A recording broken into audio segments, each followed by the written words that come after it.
Tantor Audio presents The Upanishads, a New Translation by Vernon Katz and Thomas Egenes, narrated by Tom Perkins.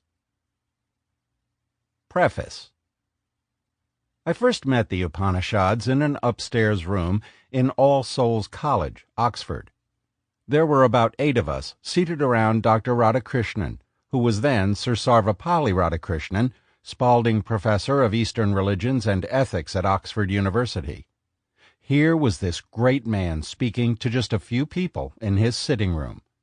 His audience was equally divided between a few students and a few elderly ladies, mostly from North Oxford.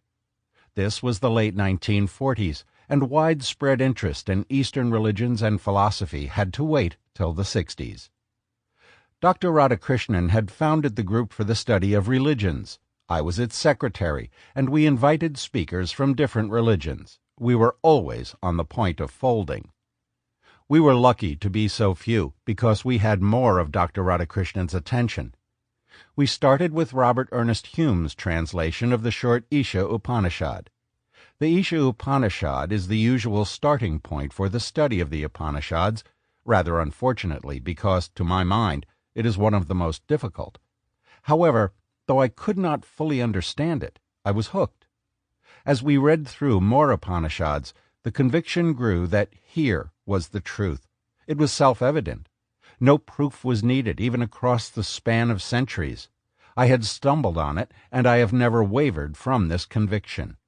These fellows knew what they were talking about. They had seen through the veil. It was quite clear. This was not about belief. It was about experience.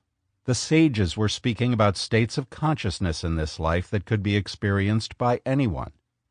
The fundamental insight was that the deepest layer of one's own experience, one's self, was identical with the basis of the world outside. There was a unity of all things.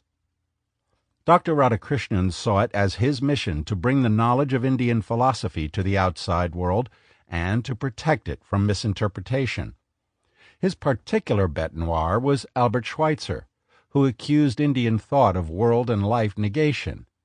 Dr. Radhakrishnan made it his business to refute him, with numerous quotations about engaged action. Dr. Radhakrishnan did not set out to be a guru. He was a philosopher who, with a wonderful command of the English language, pointed the way to the truth that his students had then to find in their own lives. Later, I was fortunate to find a teacher in Maharishi Mahesh Yogi, who could lead me to the actual experience. Sample complete.